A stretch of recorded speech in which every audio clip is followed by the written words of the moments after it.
हर दिन एक भिखारी दरवाजे के पास आकर भीख मांगता था और घर का मालिक हमेशा घर के बाहर आते ही उसे देखकर मुंह फेर लेता। कई बार उसके लिए गालियां भी बकता। वो कहता, तू जिंदा ही क्यों है? पूरी ज़िंदगी ऐसे ही भीख मांगेगा क्या?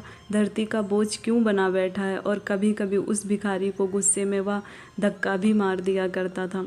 इतना कुछ हो जाने के बावजूद भिखारी के मुंह से सिर्फ यही निकलता कि भगवान तुम्हारे पापों को नाश करे।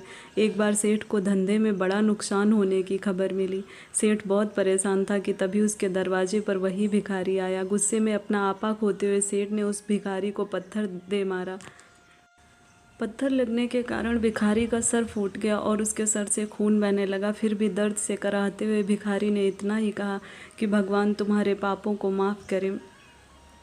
भिखारी वहाँ से चला गया। सेठ सोच में पड़ गया। भिखारी को पत्थर मारा, फिर भी उसने सिर्फ प्रार्थना की। सेठ का गुस्सा और मन शांत हुआ। तब भिखारी का रहस्य जानने के लिए सेठ ने भिखारी का पीछा करना शुरू कर दिया। भिखारी जहाँ जहाँ जाता सेठ उसके पीछे जाता। सेठ ने देखा कि कोई उसको खाना देता, कोई उसको मारता, कोई अपमानित करता तो कोई गाली देता। लोग भिखारी के साथ चाहे जैसा व्यवहार करते, लेकिन भिखारी सबके लिए एक ही प्रार्थना करता, भगवान तुम्हारे पापों को माफ़ करे। अब रात होने को आई थी। भिखारी अपने घर जाने के लिए लौटा। वो अपने घर पहुंच गया, लेकिन सेठ अब भी उसका पीछा ही कर रहा था। एक पुरानी टूटी हुई खटिया पर एक बूढ़ी औरत लेटी हुई थी। काफ़ी कमज़ोर और बीमार लग रही थी। वह भिखारी की पत्नी थी। अपने पति को वापस आता देख वह खाट से उठ खड़ी हुई। पत्नी ने अपने पति के भीख वाले कटोरे में देखा, उसमें सिर्फ आधी बासी रोटी थी। उसे देखकर वह बोली, आज बस इतना ही मिला? और हाँ, आपके सिर से खून निकल रहा है, ये चोट कैसे लगी? बूढ़ा भिखारी बोला, आज बस इतना ही मिला, किसी ने कुछ नहीं दिया। सब ने गालियाँ दी और एक ने पत्थर भी फेंका, इसलिए मेरा सर फट गया। एक गहरी ठंडी सांस लेकर बूढ़ा भिखारी फिर से बोला, यह मेरे ही पापों का फल है। तुम्हें याद है कुछ सालों पहले हम कितने अमीर थे? क्या कुछ नहीं था हमारे पास? हमारे पास हर चीज़ ज़रूरत से ज़्यादा थी, लेकिन हमने कभी दान नहीं किया। और उससे भी बुरा हमने उस अंधे भिखारी के साथ किया जो हमारे द्वार पर भीख मांगने आया करता था। बूढ़ी पत्नी की आंखों में आंसू आ गए। वह बोली, हाँ, हम उस बेचारे अंधे के साथ बहुत बुरा करते थे।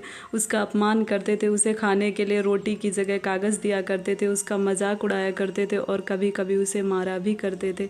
मैंने कभी उसको खाना नहीं दिया। एक बार मैंने उसके मुंह पर मिट्टी भी फेंकी थी और वह हमेशा दुखी होकर यही कहता कि भगवान तुम्हें तुम्हारे किए की सज़ा देगा, भगवान तुम्हारे पापों की सज़ा ज़रूर देगा। उसका श्राप सच हुआ और हम इस दुख भरी ज़िंदगी में आ गए। भिखारी बोला, हाँ, उसका श्राप सच हुआ, इसीलिए मैं किसी को बद्दुआ नहीं देता। चाहे कोई मेरे साथ कैसा भी बर्ताव करे, मैं हमेशा उसके लिए प्रार्थना करता हूँ।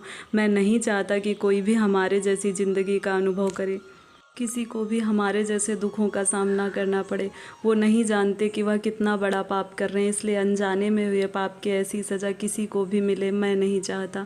सेठ वहीं पर छुप कर यह सारी बातें सुन रहा था। अब उसे सब कुछ समझ में आ गया था। भिखारी और उसकी पत्नी ने वह आधी रोटी मिल बांट कर खाई और भगवान को धन्यवाद बोलकर सो गए। अगले दिन बूढ़ा भिखारी फिर से भीख मांगने गया। सेठ के घर के पास जाते ही सेठ ने पहले से गर्म रोटी उसके लिए निकाल कर रखी थी। उसे देते हुए सेठ विनम्रता से बोला, माफ़ कर दीजिए बाबा, मुझसे बहुत बड़ी गलती हो गई। बूढ़ा भिखारी बोला, भगवान तेरा भला करे। इतना कहकर वह आगे निकल गया। दोस्तों, इस कहानी से जो सीख लेने लायक है वह बड़ी ही सिंपल है कि आदमी चाहे किसी के बारे में बुरा कहे या भला कहे, लेकिन भगवान सिर्फ कर्म के हिसाब से उसको फल देता है।